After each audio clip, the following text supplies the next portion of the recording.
have to really escalate the noise we make so that we'll be heard.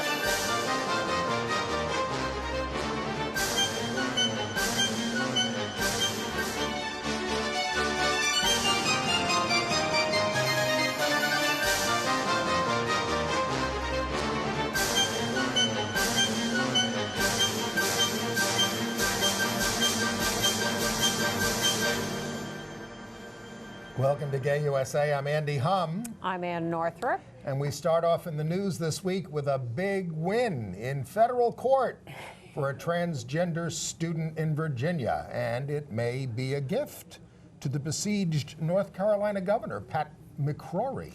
Yes, who, however, is still blustering, still continuing to try to mitigate the damage his anti-LGBT law is doing to his state.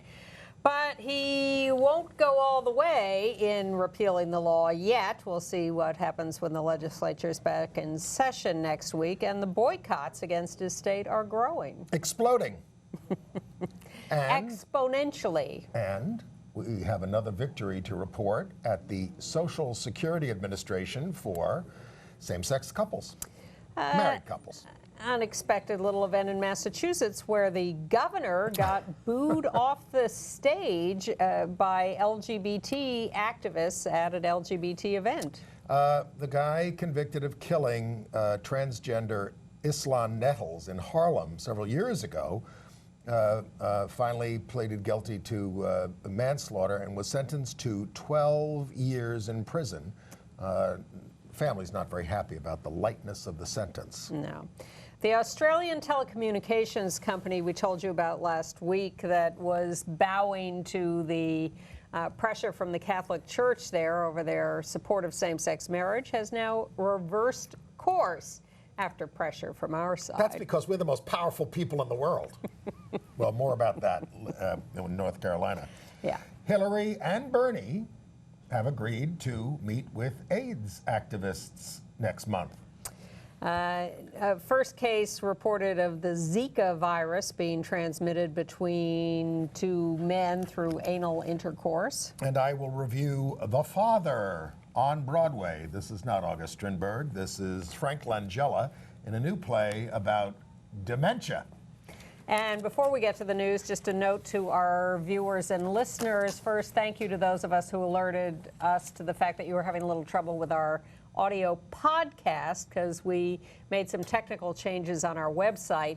But the podcast has not disappeared. You can find it through our website at gayusatv.org or go directly to it at gayusatv.org/feed/podcast. But if you go to the website, you can resubscribe to the podcast or just listen to it there. If you also go to our website, gayusatv.org, you can find a pink button there where you can sign up for a weekly email that will preview what's going to happen on the show, tell you about program changes, give you links to things we talk about on the show.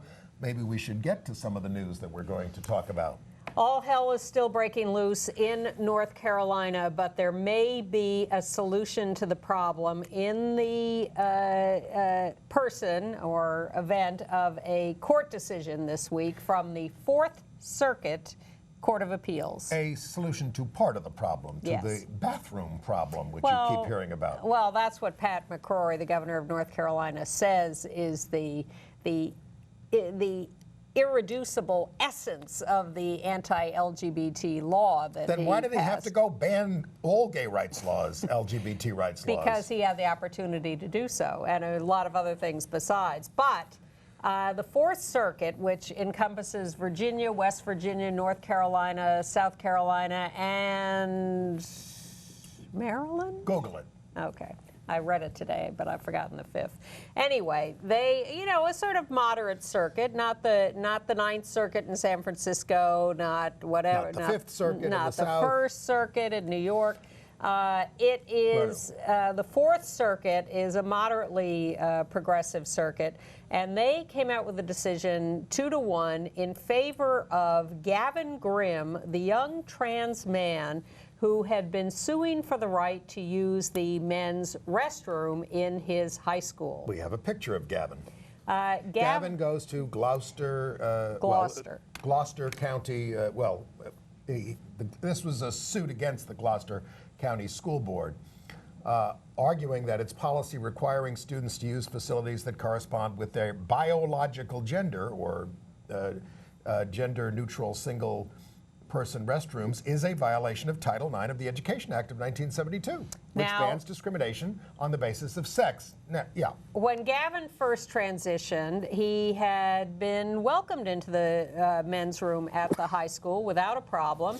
His fellow students were fine, the administration was fine, and then there was a complaint from a parent or two, and suddenly Gavin was no longer allowed to use the men's room after like a year of using it. Wasn't a problem. So the ACLU got on board with Gavin, and he sued for the right to use the men's room.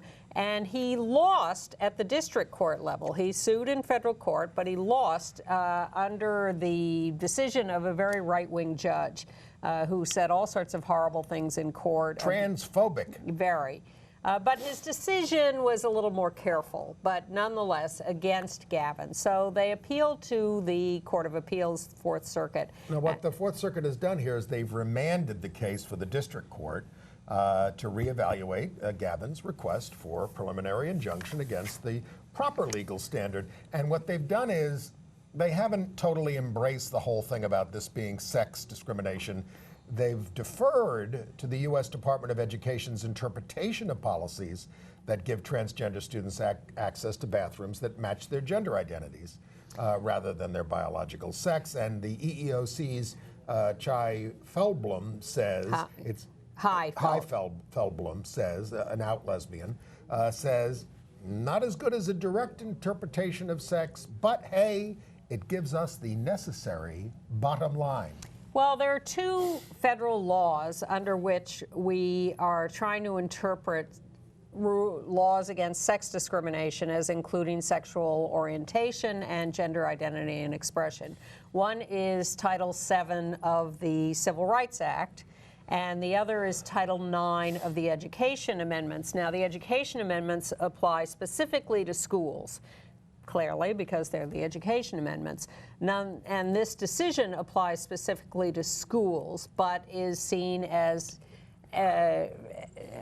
able to be broadened in its application to other settings, establishing a principle.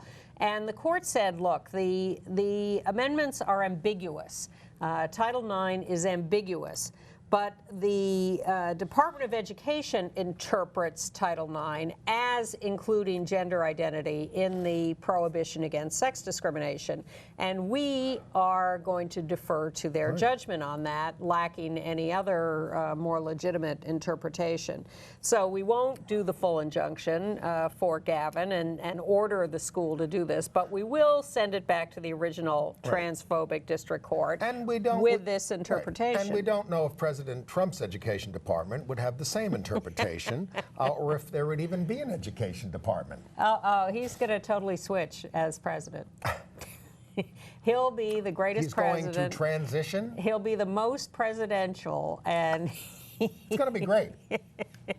Huge. We're kidding, I think.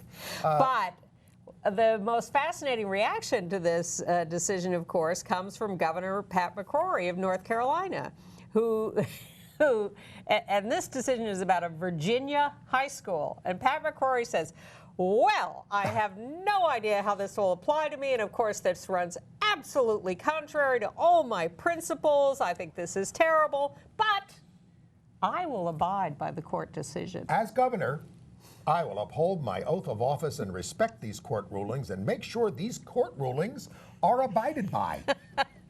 I can just see him when this came out going, oh, hallelujah, I have an out on this horrible situation. I don't have to stand in the restroom door anymore.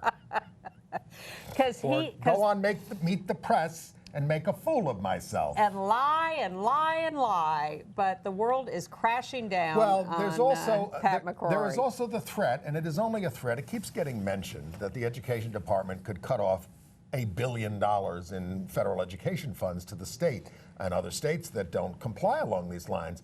we still don't have indications if they're going to do something like that. Well, I would assert that my guess last week that the federal government is waiting a little to see how this plays out is actually what's happening, because now this court decision, A, gives the federal government some standing to take away those funds, but B, lets the states figure out that that's what's going to happen and fix this before it gets to that. I don't think the Democratic contenders for president are ready for the question, will you cut off $1 billion in education funds over this? And you know. Well, neither is the Obama administration yet, let alone people who are prospective holders of that job. But John Kasich would say, are you kidding me? Can't we all relax? Yeah, what did he say? He said, we need to strike a balance between the legitimate need for religious freedom and anti-discrimination. Can't we just calm down, take a breath, relax, get over it? Get over it. I mean, he is really nasty about this stuff. Oh, I would not say that at all. He's trying to be the human face of conservatism, but he seems very angry, and he's angry at us for wanting our civil rights protected. I didn't read it that way at all. I read it as naive and stupid, but I did not read it as angry. I'm sure he will appreciate your interpretation, that he's naive and stupid. Well, it was naive and stupid because he doesn't understand that this has been turned into a holy war by the right wing that is not backing down. The idiot reporters who question him about it just need to say, well, look, you're running for president, and you are the governor of Ohio. Do you support a law in your state, like many other states have, protecting LGBT rights? Do you support the federal law? Yes or no? I just want these reporters, and that includes Chuck Todd of NBC, who I thought did a mediocre at best job of questioning Pat McCrory. I want them to hold up a picture of one of these trans men to these governors and say, which bathroom do you want this guy with a beard and muscles and whatever to use? And I want them to say, yes, I want him to go to the ladies' room. When they will be confronted with the reality of it, then I will be semi-satisfied. Kasich did say marriage is settled law. He wouldn't try to change it. Even though he's opposed to same-sex marriage. Yes, exactly. Even though, but he went to one. And they knew how I felt about it.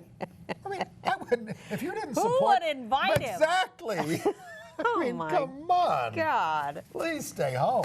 Although, certainly in my family, there are people of many persuasions and opinions, etc. We try not to talk about it in my family. Oh, God, no. Hell no, we do not talk about it. All right, should we run to... Well, Pat McCrory has done an amazing thing this week and resuscitated the reputation of the Human Rights Campaign, or as he calls it, the Human Relations Council, or the Human... He couldn't figure out what the name was. But they are... Well, neither could Bernie Sanders. They are the most powerful group in the country, more powerful than the NRA. Oh, if only. Chad Griffin has, I'm sure, framed that and put it over the front door of the HRC. But he does have a point about the Human Rights Campaign, and that is that, this has gotten Pat McCrory to oppose Citizens United, because he wants to know who the donors to the HRC is, and we don't know who the donors to HRC are. No, because they operate under that law, and they are not required to publicize their donors. But anyway, all right. But that was another amusing moment. But he really couldn't talk himself out of it on Meet the Press. That's for sure. All right. And the one person who's benefiting from all this is the Attorney General of North Carolina, Roy, is it? Cooper, yes. Who is running against McCrory in the fall for the governor's post. And McCrory is now leading, Cooper is now leading McCrory in the polls. 48-42, they had been neck and neck. And according to this poll, McCrory's job approval rating is down to 37%. Well, he has held the state up to ridicule. He really does need to talk to people who know what they're talking about on these issues, and try to, maybe he's incapable of understanding No. Come on. Now I'm going to have to call you naive. If he wants to get out of this? Yeah. He doesn't want to back down on his opinion. Well, The court decision is the answer for him. The North Carolina legislature goes back into session on Monday. Yep. Reverend William Barber of the NAACP, who has been demonstrating for 3 years on Mondays to protest what the legislature has been doing on a whole range of issues. They're planning to conduct a mass sit-in if the legislature will not repeal the entire bill. Representative Billy Richardson, a Democrat who voted for the bad bill, is now apologizing and will introduce a repeal measure, which will include also a non-discrimination law statewide for sexual orientation and gender identity. This is the test for the legislature. But what people need to understand is that as bad as Governor McCrory is, he's not very popular with the legislature because he was trying to moderate some of their excesses. And they're just like, hey, Koch brothers put us here, we're doing what we came here to do. It'll be very interesting to see what the legislature does and whether McCrory puts any pressure on them one way or the other. Now, but April 25th, legislature goes back into session.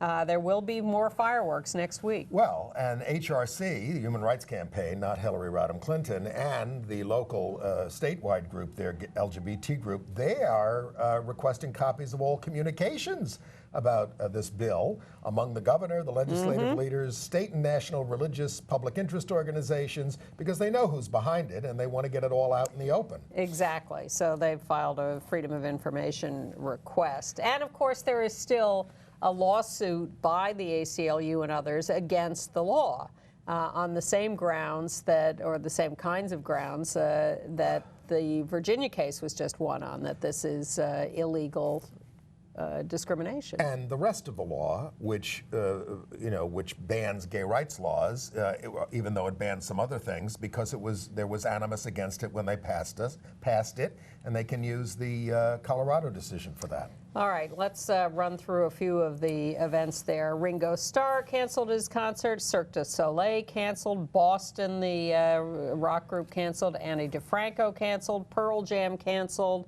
The National... Bernadette Peters is doing a show in North Carolina, but giving all the profits to the LGBT Bernadette legal... Peters? Bernadette Peters. Wow.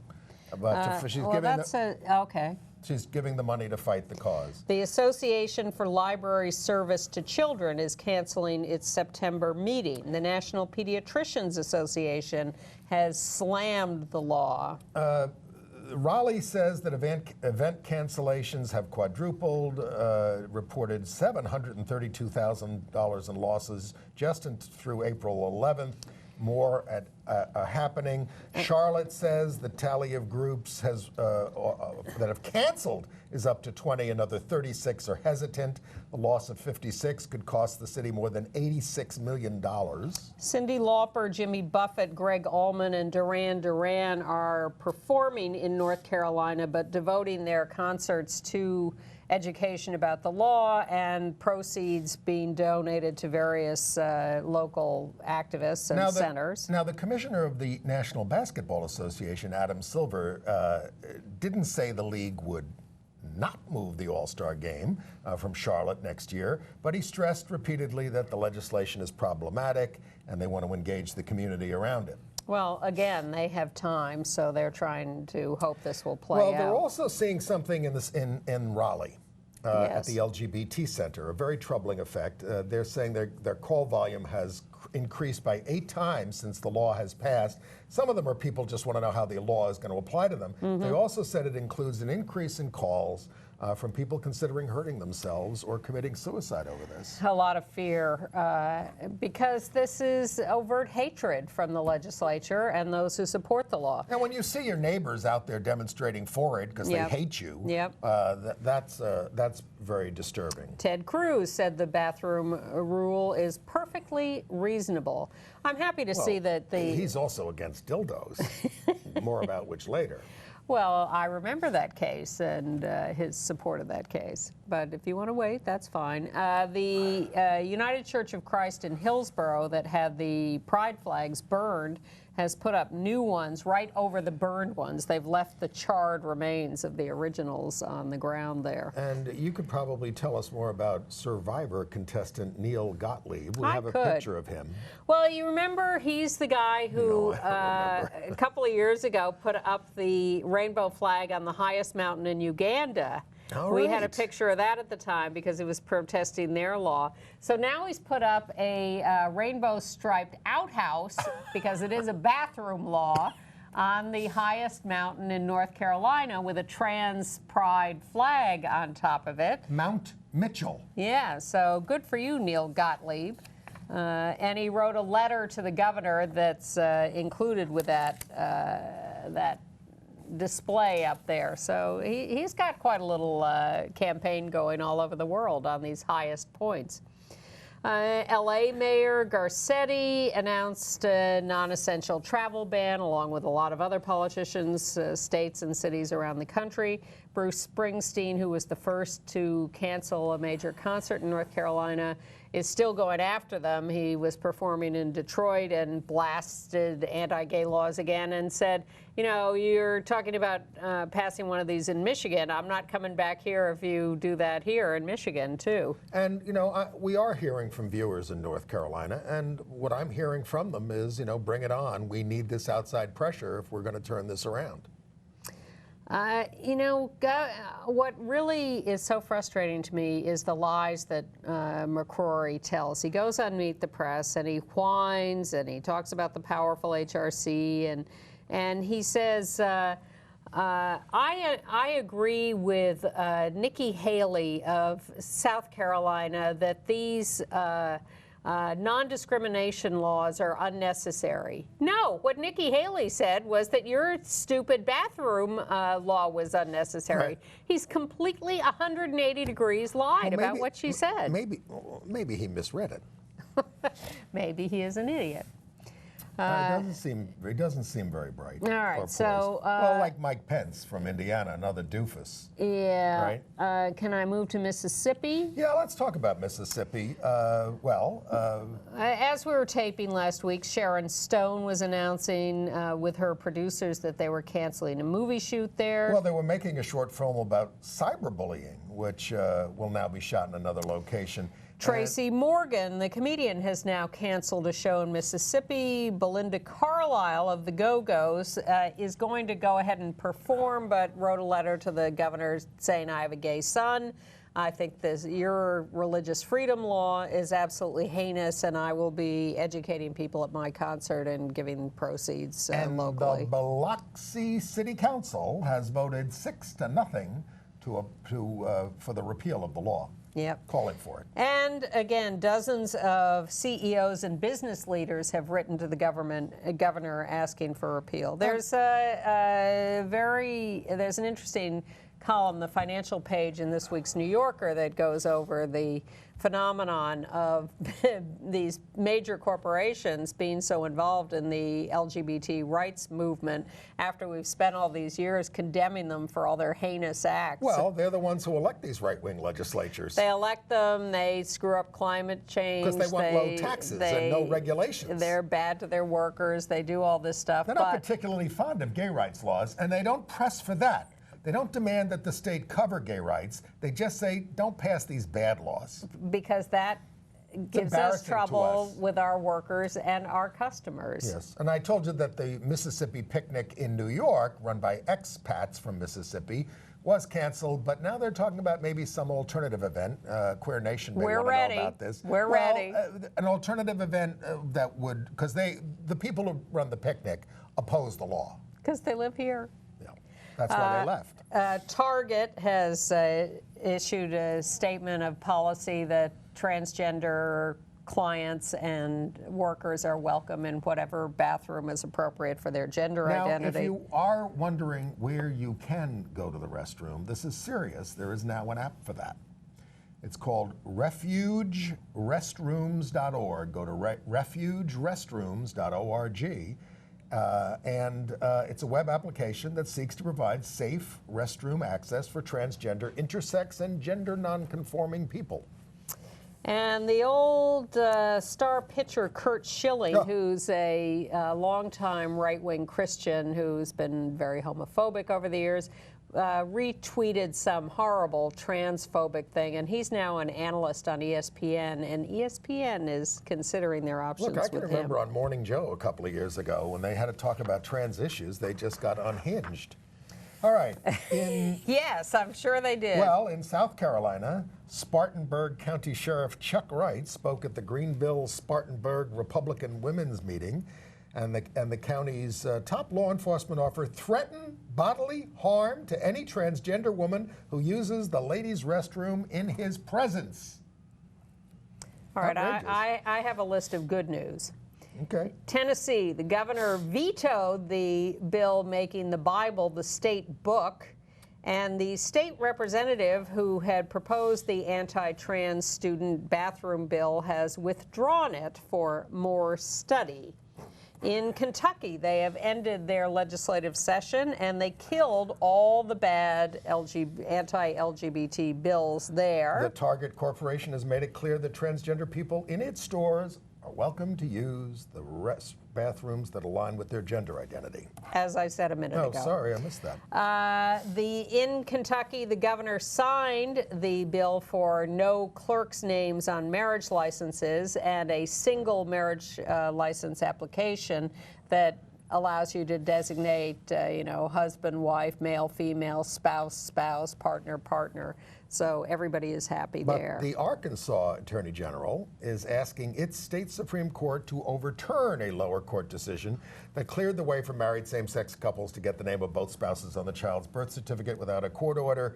The Arkansas Supreme Court agreed to temporarily block Judge Fox's original positive decision, but not his separate order that the 3 same-sex couples who brought the lawsuit be listed on their children's birth certificates as parents. Stop torturing these people, okay? In Alabama, they are advancing a bill to allow discrimination in adoption and foster care. And part of a great trend in California, there's now a new statewide group fighting for transgender rights called Transform California. Go to transformcalifornia.com to learn all about it. But this is part of a trend which says, yeah, we're all part of the LGBT movement, but we've got to have our own organizations to fight these things and make these issues clear. And go to the website. It's quite... They've got some good videos. Yes, and pictures and that kind of stuff. And Salt Lake City, Utah, with a new lesbian mayor, Jackie Biskupski, has just renamed part of a boulevard as Harvey Milk Boulevard. Oh. Okay. You want to talk about some politics? Yes. Donald Trump sent us a secret signal this week. What is it? They had the big Republican Party, state party dinner last week, and he got up and spoke, and he was speaking about the heroism of New Yorkers and New York values and 9/11. On 7/11. On 7/11, and he cited That's Michael. what he said. Michael Judge was the greatest hero of 9/11. Oh, God.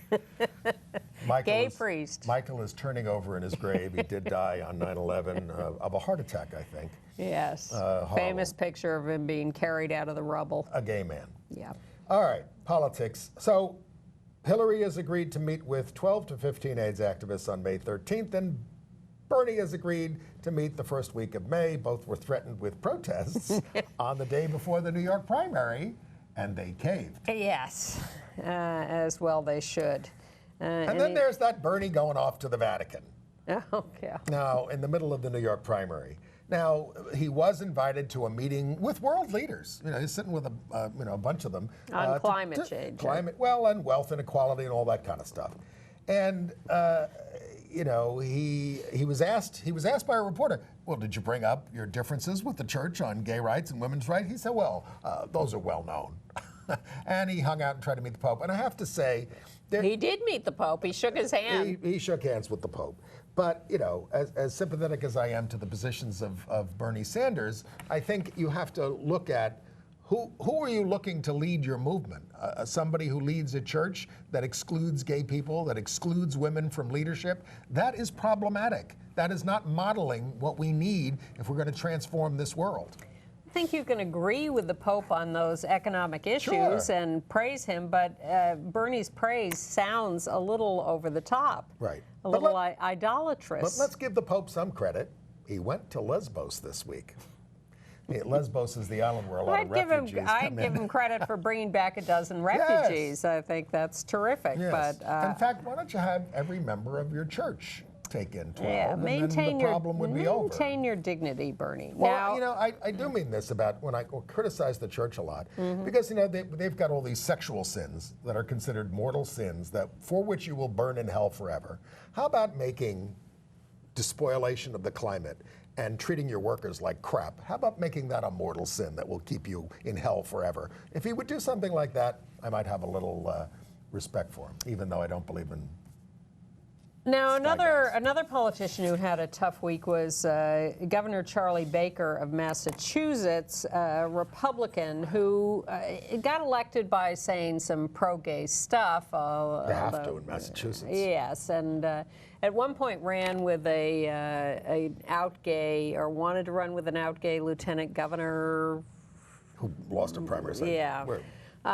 But Charlie Baker was appearing at the LGBT Executive Networking event. We have tape of what happened. Let's start rolling that. There's the governor. Yeah, so he's standing at the podium, and you may notice people standing there with signs. There are a lot more of them. There are trans activists who are yelling at him because Massachusetts, although it has a long-standing non-discrimination law, sexual orientation non-discrimination, that's one reason they got marriage equality first, has failed to pass a Gender Identity and Expression Non-Discrimination Act for years, although they have been attempting this for years. And We can't pass it in New York, so we got it by executive order. Yeah. And Baker promised that he would support this, but he has not done anything about it. And so the activists showed up at this LGBT event, and at first were, you know, just standing there quietly and holding up signs. But as he continued to not respond to them, they started yelling and forced him off the stage. It's like what you did to Stephen Joseph, the health commissioner of New York. And a lot of other people. A lot of other people. Hey, look, we gave you a chance. You didn't take it. But Ted Cruz had a good week. He got the endorsement of Lynn Cheney, who was the mother of a lesbian daughter, who said that Ted Cruz is attuned to our values. But she probably didn't know about his opposition to sex toys. Literally, he supported a bill to ban sex toys. Well, Texas had a law banning the sale of sex toys, or in some circumstances, and this law got challenged, and he was the Solicitor General or Attorney General or whatever, and he defended it in court. Can you use your fingers? I mean, I don't get it. What the hell are they talking about? How do you ban sex toys? It's Texas, what can I tell you? He also famously, maybe as part of this, said there was no right to personal sexual gratification. And his college roommate said, well, that's a change of position for him.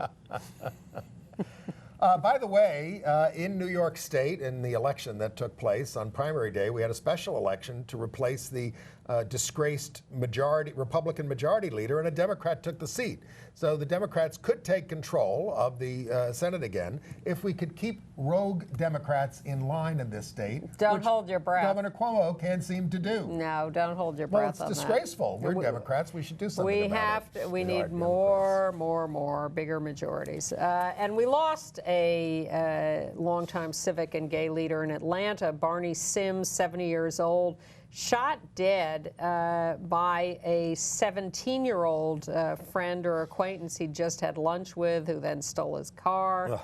Terrible story. But Barney Sims was much beloved in Atlanta. By the way, the U.S. Supreme Court may decide to take up new cases related to LGBT rights. They're going to decide whether to take them, probably hear them next year.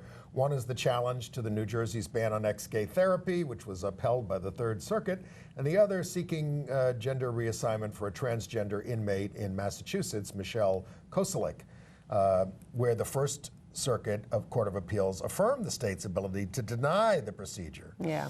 Well, here we are with this 4-4 court, and since we've lost a conservative vote when we have won at the lower court level, then a 4-4 split will uphold the lower court, although not expanding the decision beyond the jurisdiction of the lower court. But that could help us with this Virginia trans bathroom case, because and with the Jersey case, the state will appeal this case to the Supreme Court, which could split 4-4 on it, thereby upholding the decision of the Virginia court. In New York City, James Dixon, the killer of transgender Islan Nettles, in 2013 was sentenced to 12 years in prison. He pleaded guilty to first-degree manslaughter. 12 years was not enough, said Islan's sister. And the mother looked directly at him and said, "As for James Dixon, I would hate you. I would hate you for the rest of your life." She said, "I hope you die. I hope you rot."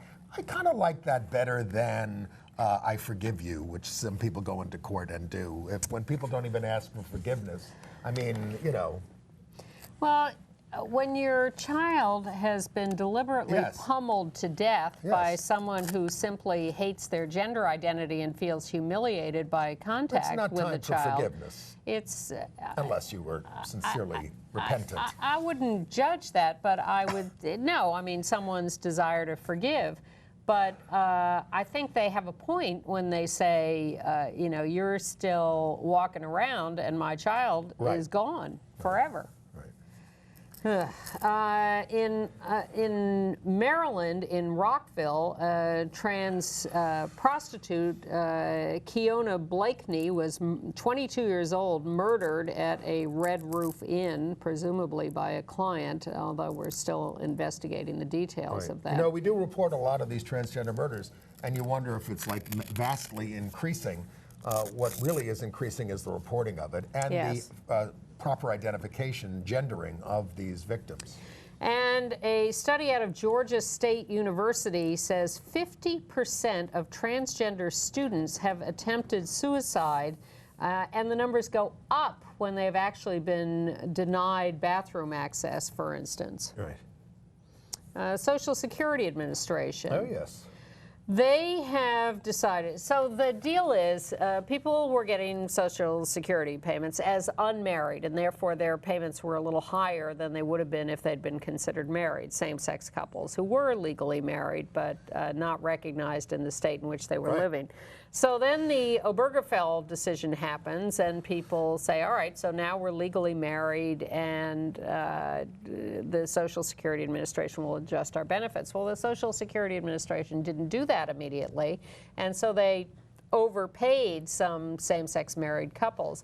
And then, some months down the road, went after them and said, "Give us the money back." A lot of it. And people said, you know, I tried to give you the money back, and you wouldn't take it. You wouldn't recognize this. You wouldn't deal with it. I told you I was married, but you didn't recognize it. Exactly. So it's your problem. And I, frankly, can't afford to pay you back at this point. Well, we can thank Mark Takano, the out gay representative, and Senator Elizabeth Warren for pushing this change with the Social Security Administration. It actually was the DOMA ruling that was the point at which they changed, before the Windsor case, before the Obergefell case. Anyway, the Social Security Administration has now said we are not going to demand the money back. Everything is fine. We'll just move on. And if you hadn't known, Matt Staver of Liberty Counsel, the lawyer who represented Kim Davis, the Kentucky County Clerk, after she refused all those licenses, told CBS News that his group was also behind anti-LGBT legislation being pushed in at least 20 states. And they just had a World Congress of Families meeting in Barbados, where they are continuing to spread their bile and hatred and violence around the world. You know, again, they're very effective, they're very organized, they try to get the same thing passed in every state and in every country that they can. And we need to be doing the same thing in a much more aggressive way. I mean, my God, we still don't have a federal LGBT rights law, the Equality Act. And you know, where is the urgency about that on the campaign trail? Where is the urgency about that among us? But yes, they should be asked about it everywhere, including the Republicans. All right, international news. Colombia, the court last week postponed its final marriage ruling, and then the latest is that maybe they would rule this week. So maybe they will have by the time you see this, or maybe they'll postpone it again or whatever. But they're moving along, or trying to, on legalizing same-sex marriage in Colombia. In Australia, Telstra supports same-sex marriage again. Well, this is a telecommunications company, and the Catholic hierarchy wrote to them, a lot of companies, Qantas, others, what the hell are you doing out there doing ads for marriage equality? What about your Catholic customers and things like that? So they said, oh, okay, we won't do it. But pressure came from us. They reversed themselves, and they said it is clear that rather than Telstra stepping back, we should in fact step forward and support our view for marriage equality. So that's what we're going to do. I'm not doing an Australian accent. And we acknowledge, they said, we acknowledge that we're at risk of inflaming a new debate on this, but it's the right thing to do. Yeah, so we're going to do it. Yeah. In Norway, the Lutheran Church, the state church, has okayed same-sex weddings being performed in Lutheran churches. But in Finland, where same-sex marriage is going to become legal shortly, the Lutheran archbishop there says no to same-sex weddings in the Lutheran churches. Let's get that picture of the Dominican out gay candidate for Congress up there, Davis Ventura, 42. He's the first openly gay candidate in the Dominican Republic. He's running in the May 15th elections, and LGBT rights as well as racial and gender equality are central to his campaign. He was forced from his job as a teacher after he publicly came out in 2009. Some of his critics say he's supporting a foreign agenda, something he finds ironic since he says the religious groups that are attacking us are also getting money from the United States. And he credits U.S. Ambassador Wally Brewster with being an inspiration, I think, the out gay ambassador. And in that line, South Korea has announced that it will accept U.S. diplomats who are same-sex married. There are some countries around the world that object to the U.S. sending gay diplomats who have spouses, and sometimes the U.S. gives in too easily to those rules. I wonder if Obama's bringing this up in Saudi Arabia. I don't think so somehow. Well, South Korea is now on the list of countries that will accept diplomats. They're not very fond of atheists over there either. They kind of want to slit our throats. In Kenya, a gay rights campaigner, Eric Gitari, Gitari, has filed a case at the High Court calling for decriminalization of gay sex, which is punishable by 14 years in jail over there. And in India, the New Delhi High Court will hear a lawsuit brought by a transgender woman for name and gender change. She can't afford the surgery that is normally required for those documents to be changed. And Colombia, the country, is supposed the high. Okay, and all right, animals. Animals. Okay, animals. I don't think we covered the animals yet. All right. Let's get the picture of the lions up there. 2 male lions were recently photographed mating in Botswana. Note the look of ecstasy on the right-hand lion. There's another more explicit picture we cannot show you. But in the wild, male lions may exhibit homosexual behavior to reinforce bonds and allegiance. I believe homosexual behavior has been observed in almost every animal species. Yep. And in fact, it's not an issue for the lions. You don't get beat up for it. They don't have any rules about bathroom access either. And in Germany, the Berlin Zoo has taken a male penguin couple and moved them to a male-only sanctuary. Their names are Stan and Ollie. They have never procreated. They have only mated with each other. Yep. All right, Israel, a couple of stories.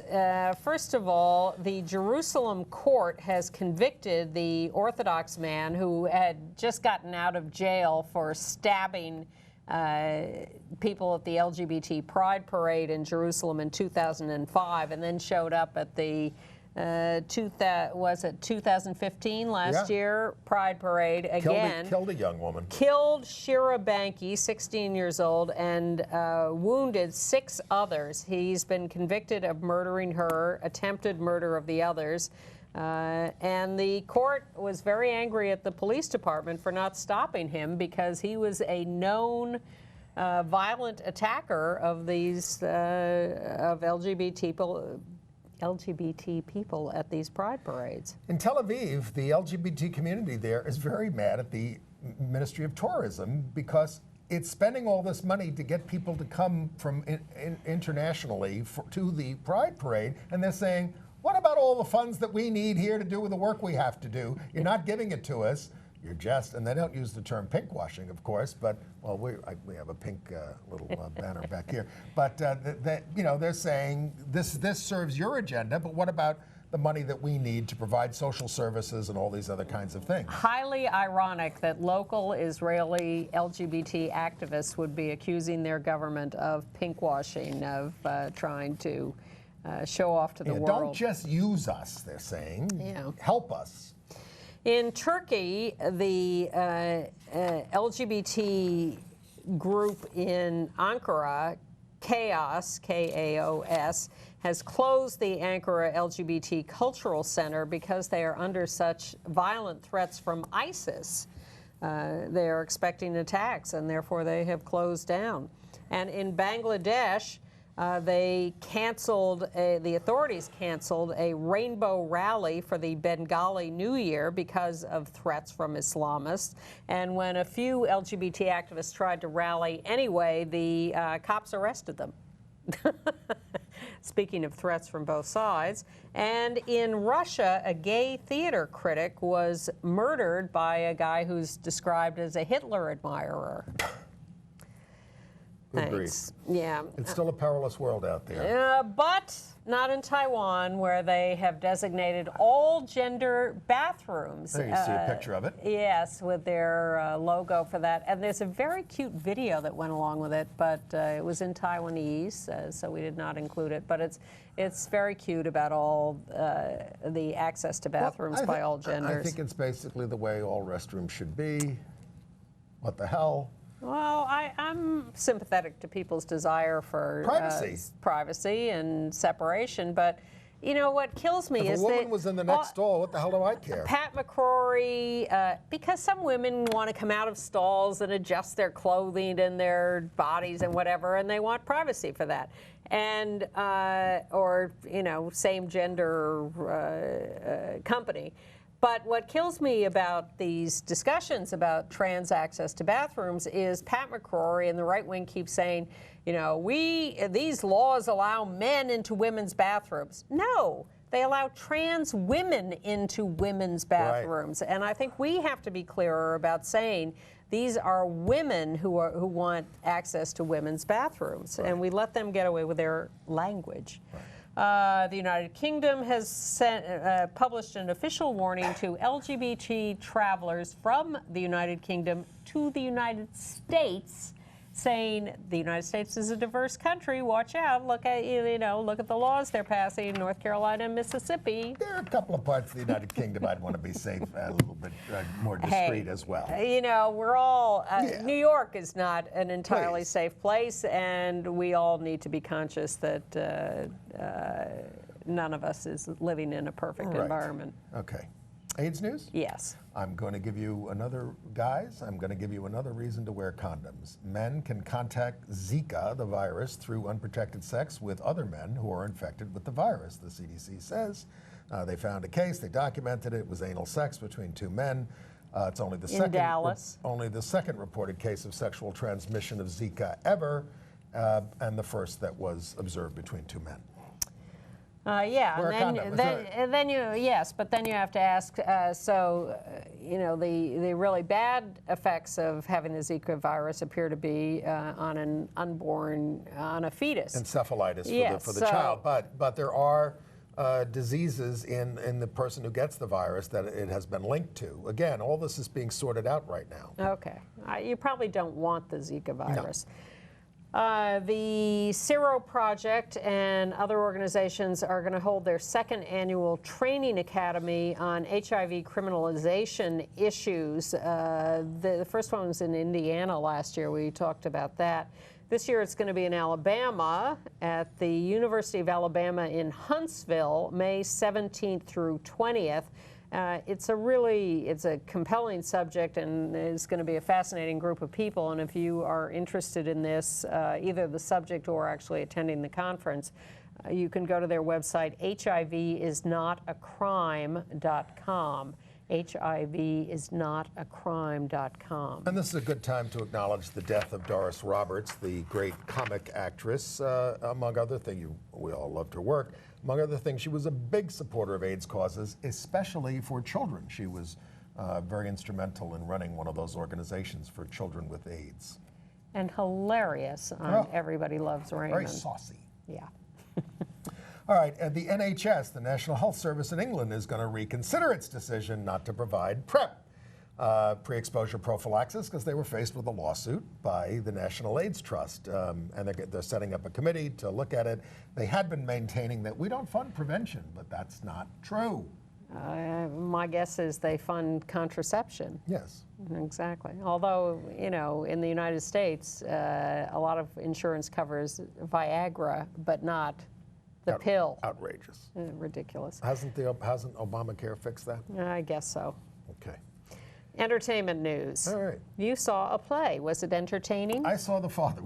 Well, there was laughter. I think people were eager to laugh because it was making them so uncomfortable. It's called The Father. It's a great performance by Frank Langella there. But not to be confused with the old Strindberg play. It's a new play about the ravages of dementia. And I don't want to sound ageist, but the man, Frank Langella, is 78. And he really does still command the stage in a very demanding role. But my only problem with it is I've witnessed the ravages of dementia many times. Lots of friends with AIDS back in the 80s and 90s, and old people that I've dealt with later in life. And for me, it didn't really provide a new dimension on the disease. It's a horrible thing. But if you have not had to deal with it, you might find it informative and a good introduction. The problem is it didn't give me a lot to think about, and it's about not being able to think. There's a new documentary opening this weekend in New York City and Los Angeles, Hockney, about the artist David Hockney. I went to see it. I thought it was okay. I didn't think it was great. I thought, as opposed to, for instance, the Mapplethorpe documentary on HBO, which I thought was really, really compelling. Yes, indeed. The Hockney is interesting, and I love his art. And if you're interested in his art, it's interesting to see. And he led an interesting life, still alive, from a pretty poor kid in Bradford, England, and eventually getting to his paradise dreamland of LA. And the work, of course, reflects that. But it wasn't quite as deep as some others, and not as gritty. But Hockney is an interesting guy. And we saw a film that's making its way on the LGBT Film Festival and other film festivals circuit. We saw it here in New York at the Tribeca Film Festival, southwest of Salem. This is about the San Antonio Four. It's an old case from 2000. Somewhere around there, 2000. Yeah. These are 4 Latina women, young women, 16 to early 20s. And they're all close friends. Lovers, and in San Antonio. The brother-in-law of one of them accuses them all of raping 2 toddlers. His kids. His kids. Raping them, and gets this woman to give scientific evidence examining the vaginas and saying, oh, yes, it happened. It was a satanic ritual. All of it false, all of it made up. They went to prison for 15 years. They never took a plea. They would never acknowledge guilt. One of them said, I'm not going to the sex offender classes. I'm not a sex offender. So she was given more time. They're all out now. And they're all off the sex offender registries, and they realize that a great wrong was done, but they have not been exonerated. No, they face a retrial. They went to court seeking exoneration. They have a great, diligent lawyer who finally, the Innocence Project in Texas. Mike Ware, who's in the film, who's just amazing. And is diligently and relentlessly pursuing their case. So they get out on parole after 15 years, and they go to court for exoneration. They have to go before the same judge that convicted them in the first place. Well, you can imagine what his attitude is. He doesn't want to admit that he made a mistake in convicting them in the first place. And so he says, well, Even though all the evidence has been discredited, even though you're back here and were released from prison because one of the girls finally grew up enough to say none of this ever happened, I am not exonerating you. Because you got a fair trial. But you can have a new trial. Yeah. So that's what I'm recommending to the big panel of judges. Well, the panel of judges, there is a larger panel of judges that gets to decide this, but they have no timeline. And the women are seeking, no, you can't get exoneration in every state after a crime. You can get let off of it.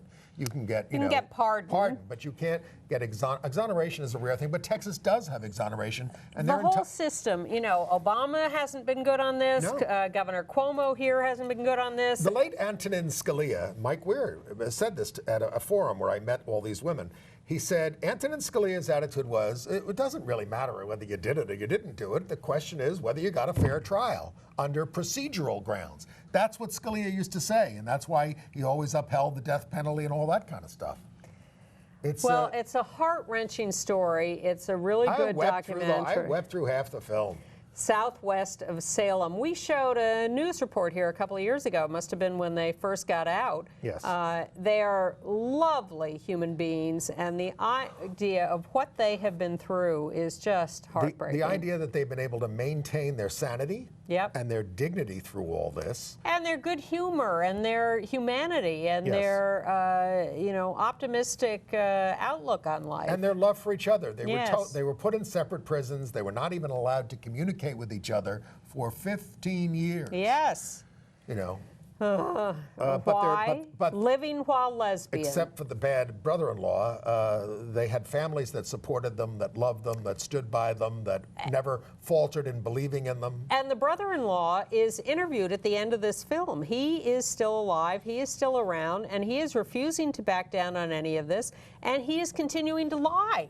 He lied about several other things in his brief interview with the filmmakers. It was mind-blowing to see him. And there were no consequences for him for causing all this damage. None. But their family supported them, and that was great. Their mothers were just terrific about supporting them. One of them had 2 kids, and the kids were like 1 and 2 when this happened, and they stood by their mom the whole time. Totally, and we're thrilled to see them when they got out. It was very, very moving just to think about it. I get verklempt. And on a lighter note, yes.